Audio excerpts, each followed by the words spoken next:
Buenos días, que el Señor les bendiga.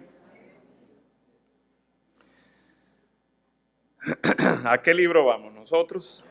Nehemías. Vamos al libro de Nehemías y en esta mañana vamos al capítulo 3 de Nehemías.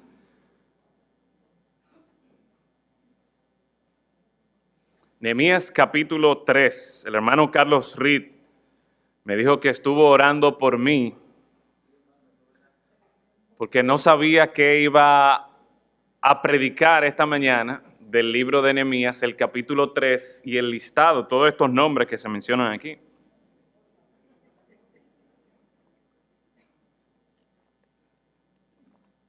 Pero en esta mañana, el Señor tiene un mensaje para nosotros, por medio de su palabra, por medio de este texto. Y para recordar lo que hemos visto hasta ahora del libro de Nehemías, de manera particular en el último mensaje, nosotros estuvimos viendo cómo Nehemías llevó al pueblo de Israel, aquel pueblo que estaba deprimido, que estaba sin esperanza, que estaba simplemente sobreviviendo en una ciudad en ruinas. Le llevó esperanza de una manera que el Señor todavía trae esperanza a nosotros, y es cuando nosotros cambiamos nuestro enfoque, cuando nosotros cambiamos nuestra visión de cómo se ven las cosas a aquello que el Señor quiere para nosotros. Cuando nosotros podemos apreciar la visión de Dios, el enfoque que Dios tiene para nuestras vidas y más que nuestras vidas, el propósito que Él está llevando a cabo. Es así cuando las cosas tienen sentido, cuando nosotros podemos tener esperanza aún en medio de momentos difíciles. Y creo que es muy propicio que volvamos a leer el último versículo del capítulo 2, porque ese versículo como que nos presenta la atmósfera o nos presenta la actitud que tenía Nehemías y que Nehemías quería transmitir al pueblo, para que en medio del derrumbe que había allí en Jerusalén, para que en medio incluso de las amenazas que ellos podían enfrentar, ellos sabían que tenían que poner sus ojos en Dios. Dice el versículo 20, y en respuesta les dije, Nehemías capítulo 2, versículo 20, el Dios de los cielos, Él nos prosperará.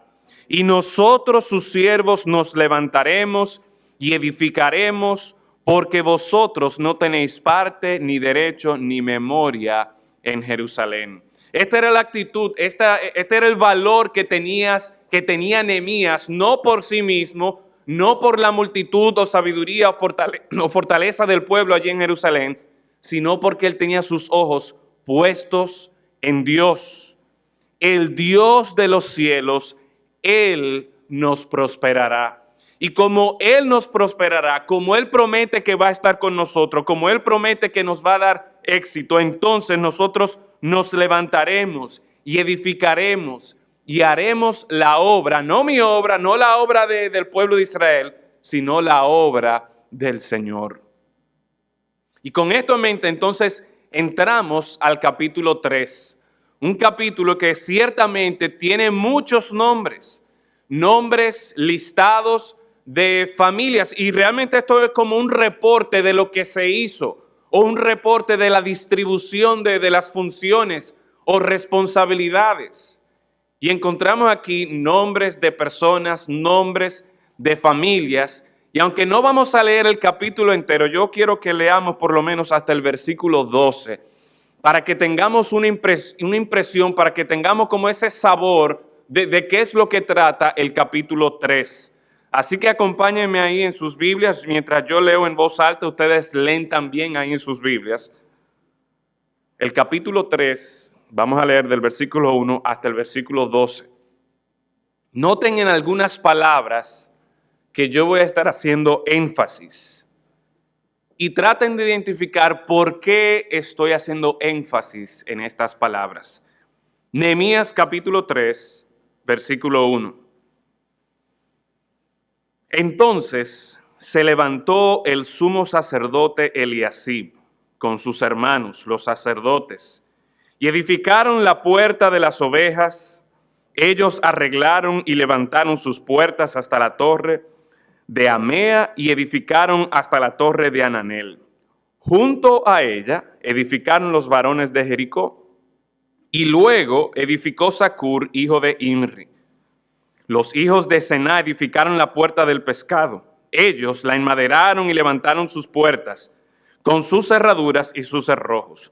Junto a ellos restauró Meremot, hijo de Urías, hijo de Cos, y al lado de ellos restauró Mesulam, hijo de Berequías, hijo de Mesesabeel. Junto a ellos restauró Sadoc, hijo de Baana. E inmediato a ellos restauraron los tecoitas, pero sus grandes no se prestaron para ayudar a la obra de su señor.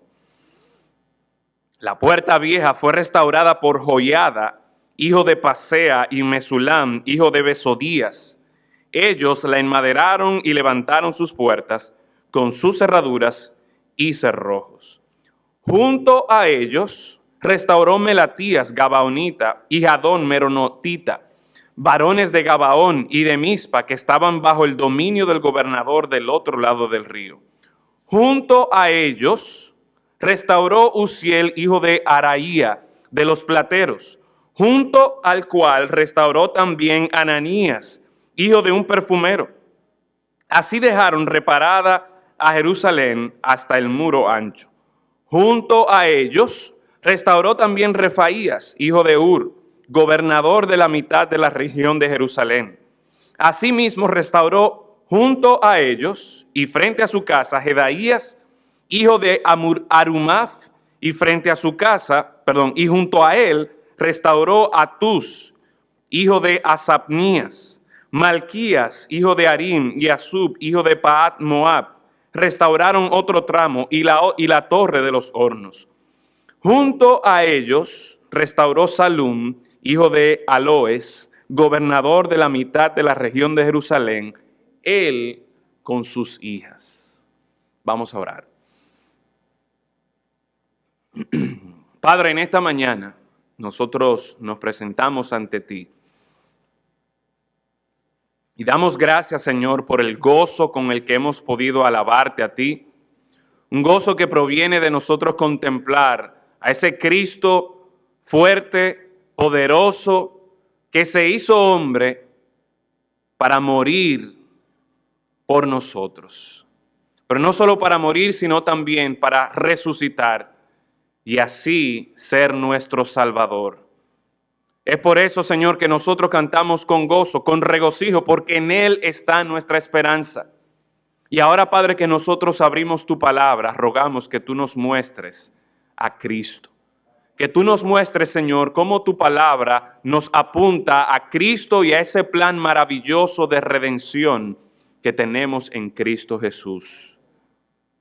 Rogamos, Señor, que tu nombre sea exaltado, que sea tu palabra puesta en alta, Señor, y que nuestros corazones estén atentos a tu palabra y estén dispuestos, Señor, a seguir la instrucción que tienes para nosotros en la mañana de hoy. Gracias damos, Señor, porque nos permites estar aquí. Rogamos, Señor, una vez más, que ahora estén atentos nuestros oídos a tu palabra y que nuestros ojos puedan apreciar las maravillas de tu ley. En Cristo Jesús lo rogamos. Amén. Mientras leía este texto y si seguimos leyendo este capítulo, una vez más nos damos cuenta de que hay una serie de nombres aquí. Y el propósito del Señor al dejarnos este texto no es dejarnos una biblioteca o un lugar donde nosotros podemos encontrar nombres para ponerle a nuestros hijos. Aquí hay muchos nombres bonitos que usted podría ponerle a su hijo o su hija. Melatías, Asapnías, Berequías, Mesesabeel, Baana y muchos otros nombres muy interesantes, muy pintorescos. Y si bien es cierto que los nombres tienen su significado, si bien es cierto que estos personajes tienen su rol aquí en esta historia, yo creo que ustedes pudieron notar donde yo estuve haciendo énfasis. Y es en el hecho de cómo este texto, y veremos algunas observaciones en un momento, vez tras vez estaba uniendo a todos estos personajes, utilizando distintas palabras, utilizando distintas frases, pero el punto era que estaba haciendo una conexión entre una familia y otra, entre uno de los que estaban trabajando en un lugar y otro que estaban trabajando en otro lugar, hablando de la proximidad con la que estaban trabajando. Recuerden que la historia de este libro de Nehemías nos relata la necesidad de que la ciudad de Jerusalén fuese reconstruida, de que los muros de Jerusalén que estaban derribados, que las puertas estaban quemadas, que esto fuese reconstruido. Y Nehemías, a pesar de que él tenía una buena intención, él tenía un buen corazón, él tenía un deseo de que la gloria del Señor fuera restaurada allí, Nehemías, a pesar de que por la buena mano de Dios había conseguido el favor del rey, Nehemías estaba muy consciente de que él solo no podría reconstruir todas esas paredes, de que él solo no podría reconstruir esas puertas que habían sido quemadas. Y lo glorioso que entonces nosotros encontramos en este texto, luego de que Nehemías inspeccionara toda la ciudad y se juntara con el pueblo y trayera esa revelación de parte de Dios y trayera esa visión de Dios al pueblo y lograra que el pueblo pudiera ver a ese Dios que los iba a prosperar, entonces así Nehemías logra que todo el pueblo allí de Jerusalén, o que por lo menos una buena parte de los israelitas que habían quedado del cautiverio, se reunieran para poder reconstruir estas paredes. Aquí, si esto me funciona, tenemos un pequeño mapa de lo que era la ciudad de Jerusalén en ese entonces. Algunos identifican que esta rayita aquí, eso fue lo que Nehemías estuvo reconstruyendo, o por lo menos en el tiempo de Nehemías, así era que estaba distribuida la ciudad de Jerusalén. Y el punto es que obviamente nosotros vemos esto chiquito, pero eran kilómetros de muralla, kilómetros de pared que tenían que ser reconstruidas, paredes anchas, paredes altas, puertas sumamente pesadas. Y Nehemías no iba a poder hacer ese trabajo solo. Por eso, como ustedes ven aquí, el título de este mensaje es "Se necesita un pueblo".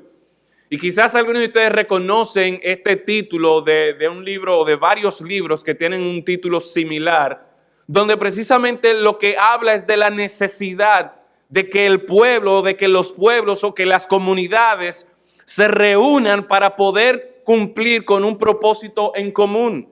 Y el punto es que ya Nehemías había conseguido el favor de Dios, Nehemías había conseguido el favor del rey, Nehemías había logrado llevar esa visión al pueblo de Israel o a los que habían quedado allí, pero para que se pudiera hacer esta obra, realmente se necesitaba del pueblo que había allí. Este capítulo 3 nos cuenta a nosotros cómo ellos empezaron a construir desde la puerta de las ovejas, la torre de Hananel, la puerta del pescado, y todo este entorno fue lo que ellos estuvieron reconstruyendo.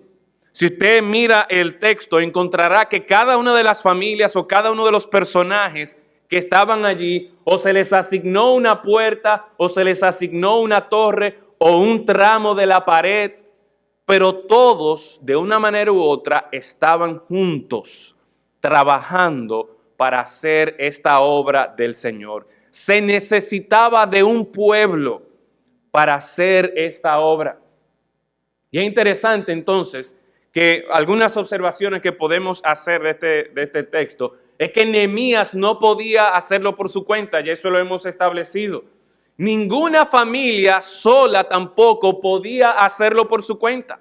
Porque recuerden, antes de que Nehemías llegara, estas familias estaban allí y ninguna de ellas se puso, bueno, vamos a hacer este trabajo. No, tuvo que venir Nehemías, quien había recibido esta carga del Señor, quien había recibido esta visión, esta misión de parte del Señor, para que entonces cada una de las familias se pusieran las pilas, por así decirlo, para hacer el trabajo. Y algo que podemos observar es que Dios usa a su pueblo para llevar a cabo su obra. Dios está usando su pueblo, no solo a Nehemías, no solo a la familia de Eliasib, no solo a la familia X, sino que Él usa a todo su pueblo para llevar a cabo esta obra que para un hombre era imposible, que para una familia en particular que estaba allí decía, no tiene sentido, no hay esperanza. Pero Dios, usando todo su pueblo, se puede hacer esta obra del Señor. ¿Y qué se logra con esto? Bueno, de que la gloria no se la puede llevar Nehemías. ¿Saben por qué? Porque Nehemías solo no podía hacerlo. Uno pudiera argumentar correctamente que Dios y Nehemías, ellos podían hacerlo ellos solos. ¿O acaso Noé y su familia, 3 o 4 personas más, no construyeron una gran arca? Sí, duraron muchos años, pero lo hicieron. O sea que en teoría Dios y Nehemías pudieron haber reconstruido todas esas murallas, todas esas puertas. Pero Dios escogió usar su pueblo para llevar a cabo su obra. ¿Para qué? Para que ni Nehemías, para que ninguna familia en particular, sino que Dios se llevara la gloria en todo esto. Y si bien es cierto que Dios se lleva la gloria en todo esto, nosotros podemos apreciar aquí cómo Dios permite y cómo Dios involucra a cada persona para que contribuya a su plan. Algunas observaciones. Le mencionaba hace un momento cómo en el texto, de manera evidente, no por equivocación, no porque no había otra palabra, sino que por lo menos en 28 ocasiones, en este solo capítulo, nosotros encontramos la palabra junto a ellos, inmediato a ellos, después de ellos, aparece un total de 28 veces.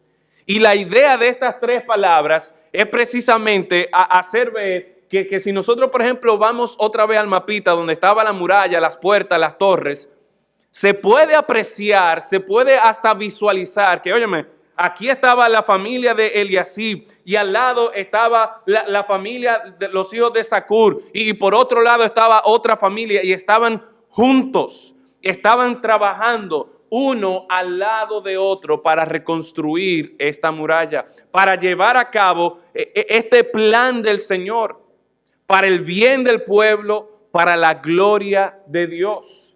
Pero también nosotros podemos apreciar cómo las personas que vivían cerca de la construcción trabajaron en esto, pero personas también que estaban alejadas de la construcción, personas que venían de Tecoa, personas que venían del otro lado del río, israelitas que vinieron a ayudar a la obra del Señor.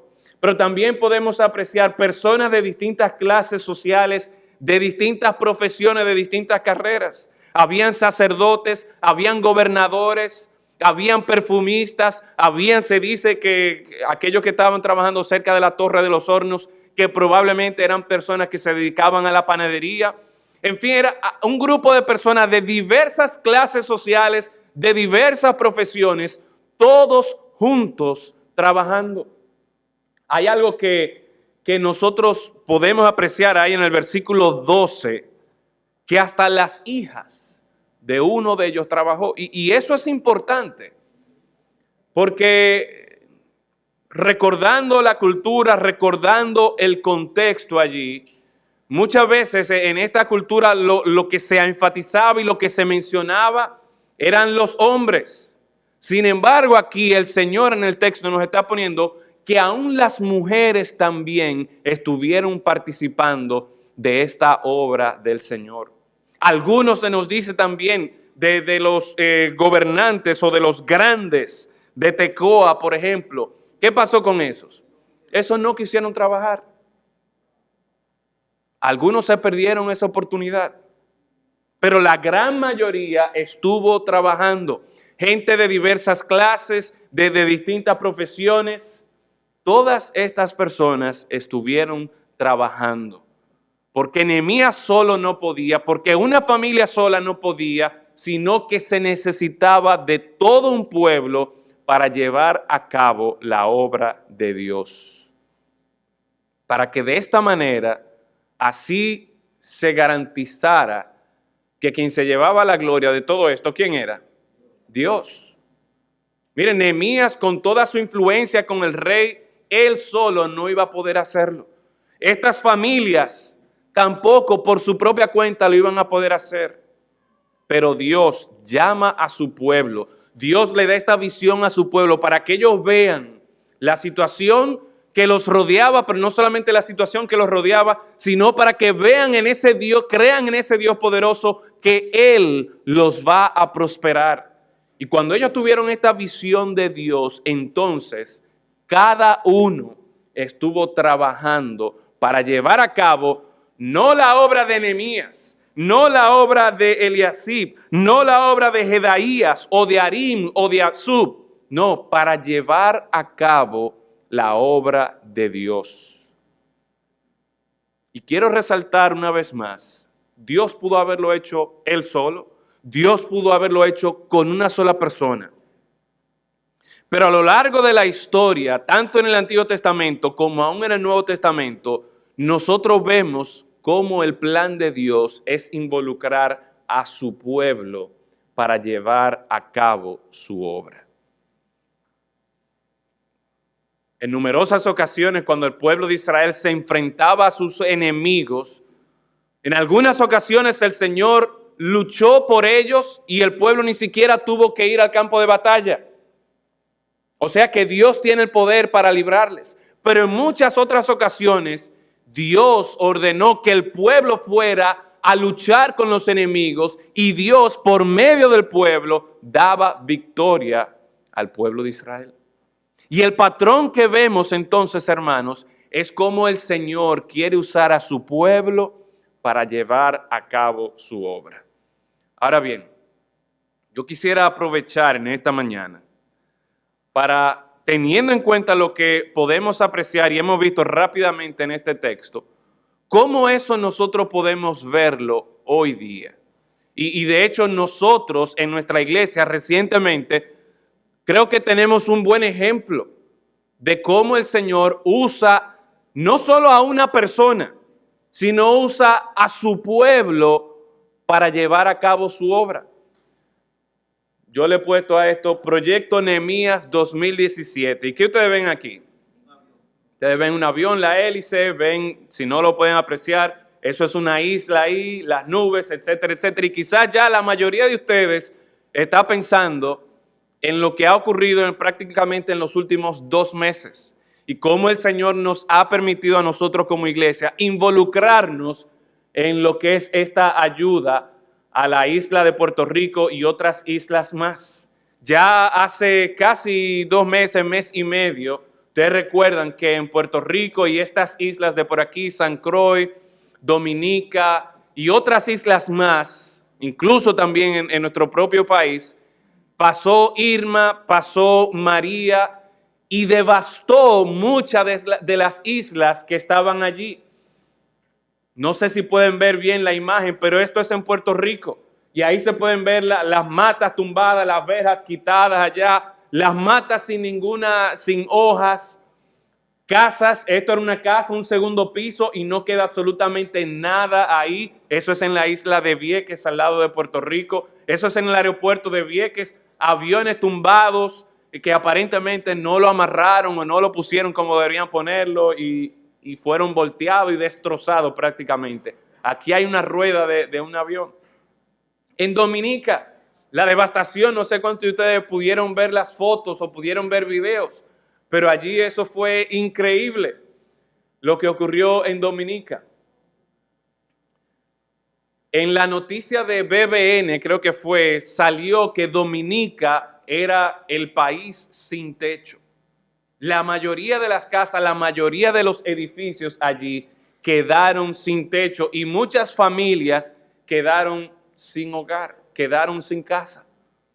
Esta iglesia que nosotros estuvimos ayudando también Ustedes ven aquí las sillas y no era que estaban lavando las sillas, es que el techo de la iglesia se fue y el agua cayó y ellos estaban poniéndola ahí para que cogieran sol y se secaran.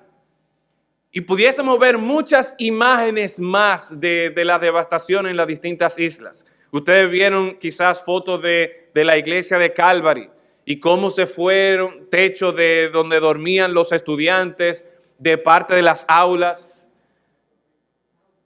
Mucha gran catástrofe en muchas de estas islas.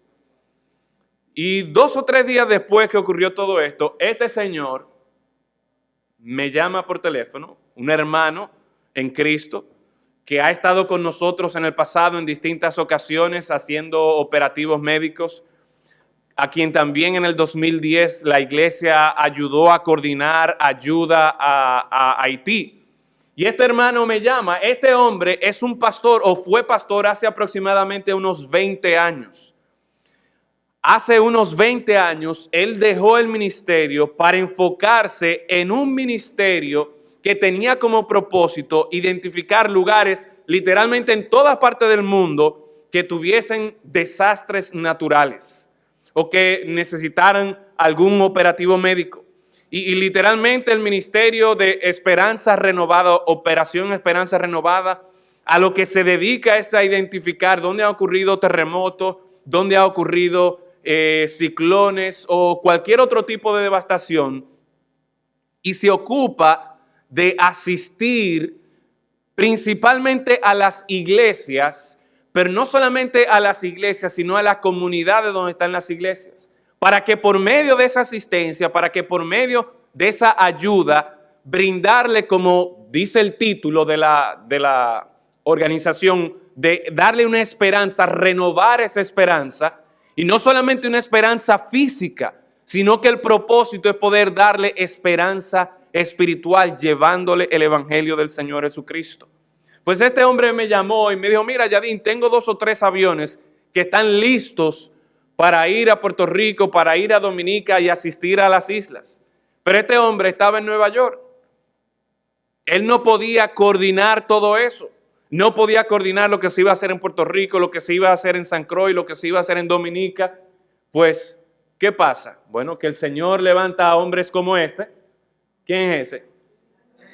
Y no es que él se está tapando los oídos porque hay mucha bulla. No sé si ustedes notan que son 2 teléfonos que tiene el hermano Johnny Daniels. Y yo no sé qué conversación por conferencia era que él estaba teniendo en ese momento, pero el Señor levanta a un hombre como Johnny Daniels en Puerto Rico para ayudar a la coordinación en San Juan, en Ponce. Este hermano que es misionero, que fue misionero en Ponce, junto al hermano Daniels y junto al hermano Jan Milton, que estaba en Nueva York. Este hermano estaba en Pensilvania.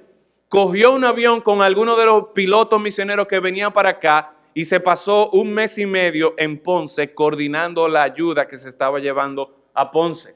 Junto a ellos también estaba trabajando este hermano que fue misionero en Dominica, el hermano Mike Coop. Y él estuvo coordinando parte de la ayuda que se estuvo llevando allá. Junto a él estuvo trabajando también el pastor Norel Gomes en la isla de San Croix.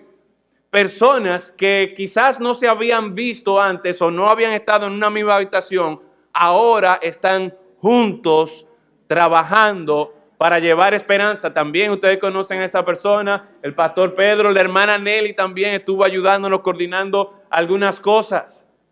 Pero el punto es que no se queda ahí, porque ¿de qué sirve que haya gente coordinando si no hay gente trabajando? Y bueno, estaban este piloto, el hermano Mike Coop, que fue uno de los pilotos que vino, el piloto Tim Langford, que es piloto de United Airlines. Él se pasó toda una semana aquí, volando muchísimas horas, haciendo 2 viajes y hasta 3 viajes al día a Ponce, para ayudar en esa semana que él cogió de vacaciones para venir a ayudar con esto. El piloto Terry Rushings, el piloto Kelly McMullen también vinieron a ayudar. Hermanos que dejaron sus cosas, sus casas, sus familias, su trabajo y vinieron a asistir juntos, a trabajar juntos para llevar esperanza a estas personas que estaban en necesidad. Pero ¿saben qué? Estos pilotos no se iban a pasar las 24 horas en el avión. sino que estos pilotos iban a necesitar dónde dormir mientras se quedaran aquí. Y bueno, ahí entraron los hermanos Campis, don Tomás, doña Ofelia, y yo cada vez que llamaba a la casa era para hacer una reservación, porque eso era a cada rato que yo estaba llamando para que se quedara un piloto aquí, otro piloto allá. Y también donde Henry y Judy se quedaron en varias ocasiones, el hermano Mike Coop, donde esta familia también se quedaron. Esta jovencita dio su habitación un par de ocasiones para que los pilotos y un misionero que se quedó allá pudieran quedarse ahí.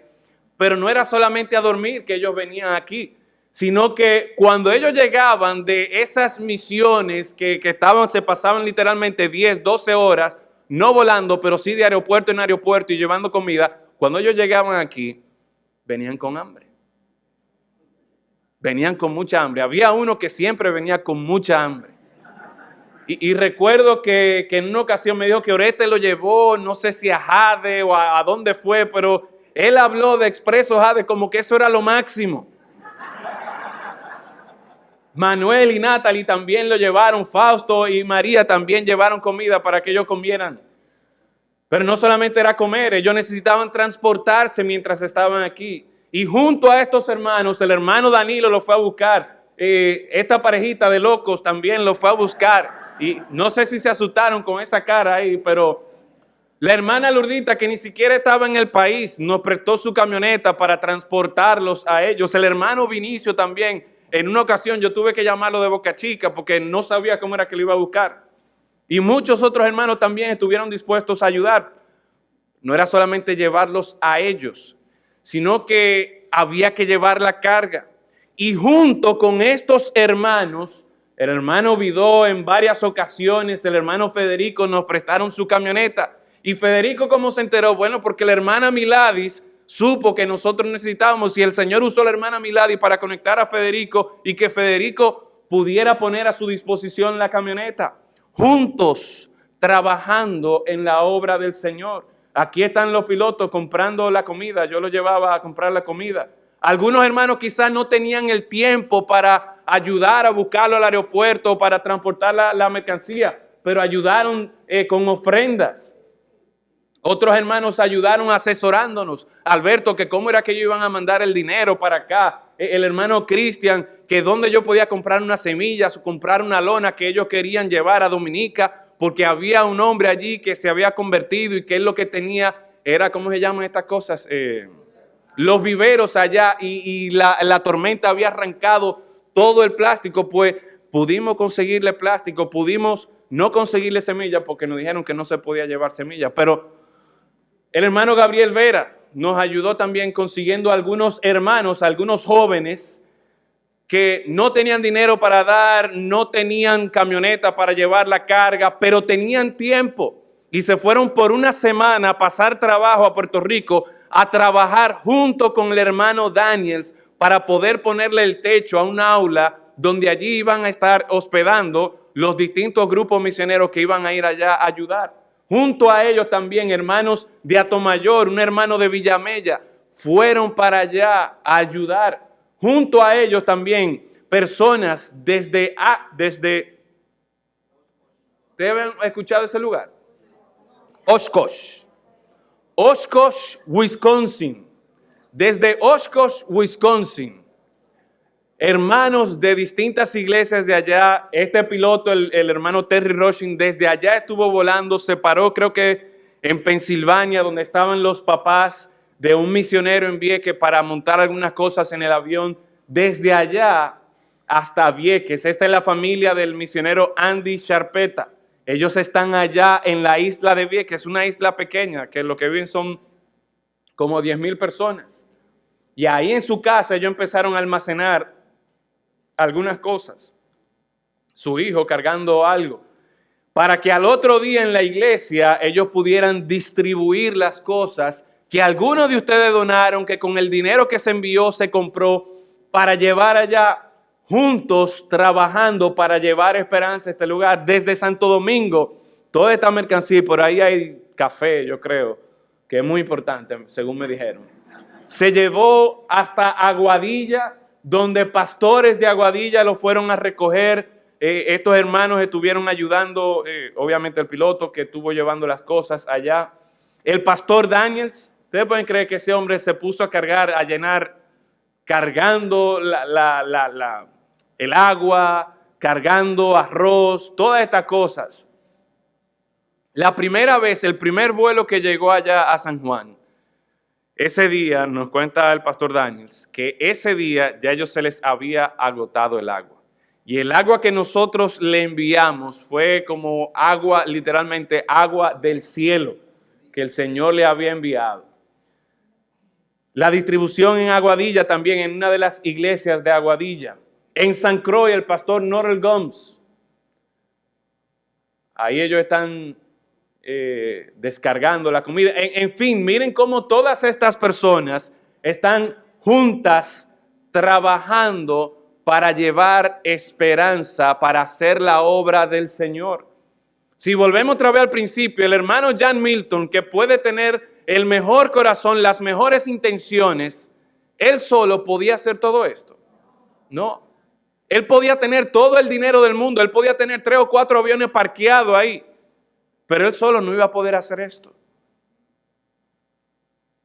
Dios escoge usar a su pueblo. Dios escoge usar a su pueblo en todo el mundo. Dios escoge usar a su pueblo aquí en la Iglesia Bautista Cristiana.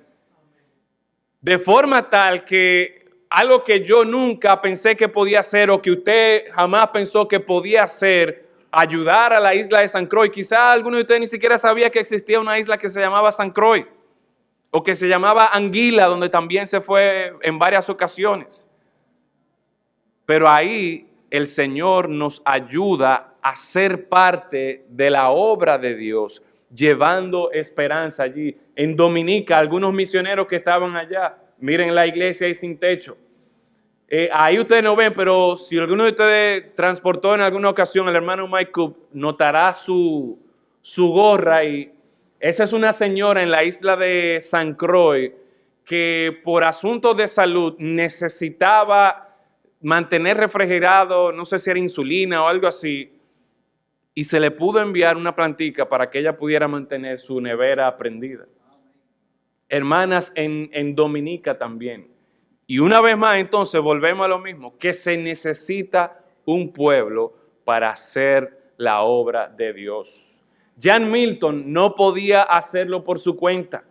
Ninguna iglesia podía hacer por su cuenta todo lo que se pudo hacer. En una ocasión yo estuve calculando y se llevaron aproximadamente algunas 30,000 libras de comida y distintas provisiones a todas esas islas. Y quizá eso no sea la gran cosa, pero eso ayudó a mucha gente. Y no había manera que yo solo pudiera enviar 30,000 libras para ayudar a Puerto Rico o para ayudar a Anguila o para ayudar a San Croix. Por eso se necesita que el pueblo de Dios, todo el pueblo de Dios, se involucre para hacer la obra del Señor. Dios usa a su pueblo para llevar esperanza. Dios se lleva la gloria. Es posible que en esta breve y rápida presentación a mí se me hayan olvidado algunas personas de las que están aquí mismo que ayudaron, que oraron, que aportaron, que llevaron cosas, que llevaron a las personas. Y no es mi intención, por un lado, alabar a todos esos hombres y mujeres que trabajaron, ni es mi intención olvidarme de aquellos que también trabajaron, pero sí es mi deseo que todos nosotros entendamos que lo que hacemos es para la gloria de Dios. Es Dios que nos junta, es Dios que nos pone uno al lado de otro para hacer su obra. Y esto que pasó en el último mes y medio, eso es solamente un ejemplo. Dios involucra a cada persona para que contribuyan a su plan. Miren este versículo de Efesios capítulo 2, versículos 21 y 22, para que nosotros podamos apreciar cómo lo mismo que vemos aquí en Nehemías, cómo ese plan de Dios de unir a su pueblo, que trabajen uno junto al lado de otro, es el plan que Dios le presenta a Pablo que le debe decir a los efesios. Es el plan que Dios quiere para con nosotros, para con esta iglesia. Dice, en quien todo el edificio bien coordinado, y ese edificio en el contexto de Efesios 2 está hablando de la iglesia, bien coordinado, va creciendo para ser un templo santo en el Señor, en quien todos vosotros también sois juntamente edificados para morada de Dios en el Espíritu. Oiga lo que dice aquí. En quien vosotros también sois juntamente edificados. Juntamente edificados. Es este libro de Efesios que en el capítulo 4 nos informa a nosotros que Dios ha dado a cada uno de nosotros dones para que lo pongamos al servicio de la iglesia. Porque es el propósito de Dios, es el proyecto de Dios. No solamente reconstruir los muros de Jerusalén, no solamente reconstruir casas que fueron desbaratadas por un huracán o alimentar a personas que están pasando necesidad, no. Todo esto sirve para apuntar a esta gran obra que Dios está haciendo. De levantar una iglesia, de levantar un pueblo que esté trabajando junto para que nosotros seamos morada del Señor. Y es el plan de Dios, es el diseño de Dios. No que sea la función del pastor solamente. No que eso sea la responsabilidad de un grupito de hermanos que está trabajando en la escuela dominical o que está a cargo de algunos ministerios. No. Es el plan de Dios a lo largo de toda la historia involucrar a todo su pueblo para llevar a cabo su obra. Así que por tercera vez, miren estos principios que podemos sacar de Efesios, pero que también podemos sacar de Nehemías capítulo 3. Los pastores no pueden hacer la obra del Señor por su cuenta, aplicándolo a nuestra iglesia, a la Iglesia Bautista Cristiana. Nosotros necesitamos esa visión del Señor para comunicársela a la iglesia, para que juntos podamos ver la gran obra, el gran plan que Dios tiene para con nosotros. Pero ni el pastor Pedro, ni el pastor Yadín, ni juntos nosotros dos solos, vamos a poder hacer la obra que el Señor tiene para esta iglesia bautista cristiana. Dios se deleita en usar a su pueblo para llevar a cabo su obra. Dios les invita a ustedes, y no solamente les invita, sino que les capacita a ustedes. Sean perfumistas, sean gobernadores, sean panaderos, sean lo que sea. Dios espera que nosotros nos involucremos en su obra. Y Dios se lleva la gloria.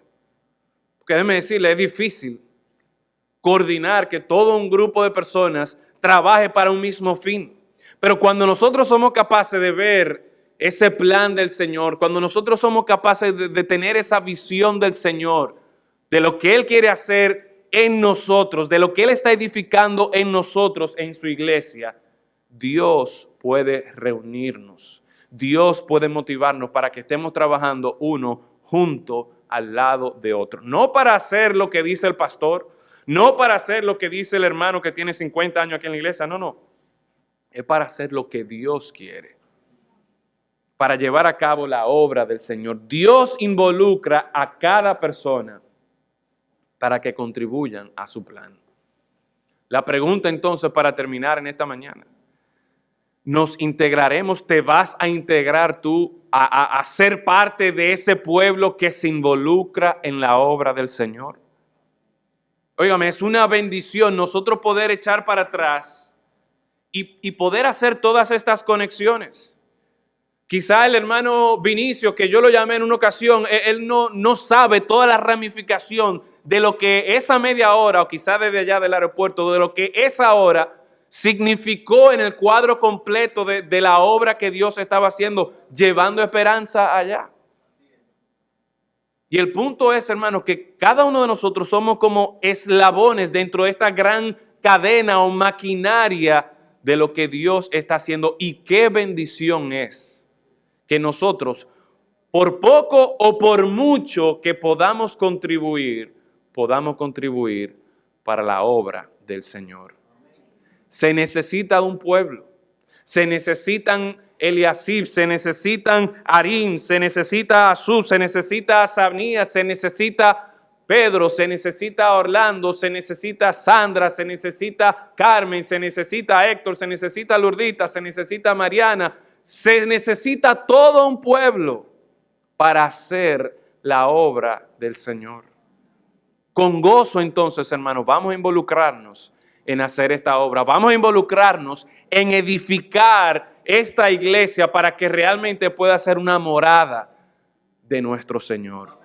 Vamos a orar. Padre, damos gracias en esta mañana por la oportunidad que nos das de ser parte de tu pueblo. Señor, la más grande esperanza que nosotros podemos tener está en Cristo Jesús. Es por Él que nosotros podemos identificarnos como parte de tu pueblo. Antes nosotros éramos enemigos, antes nosotros no queríamos saber de ti, Señor, pero cuando en tu misericordia y en tu gracia y en tu tiempo nos permitiste ver a Cristo en su gloria, allí, Señor, tú nos has llamado y nos has transportado ahora para que seamos parte de tu pueblo. Ese pueblo al que tú llamas para servirte, para hacer tu obra, para honra y gloria tuya. Rogamos, Señor, que tú pongas en nosotros esa visión de la obra que tú estás haciendo en esta iglesia bautista cristiana. Que no es mi vida, no es mi obra, no son mis propósitos, no son mis sueños, sino es cómo yo puedo ser parte de tus planes y de tus propósitos. Y que al hacer esto, Señor, nosotros nos gocemos, nos deleitemos en vivir para ti, en lo que sea y donde sea que tú nos coloques, Señor, que lo hagamos para honra y gloria de tu nombre. En Cristo Jesús lo rogamos. Amén. Que el Señor les bendiga.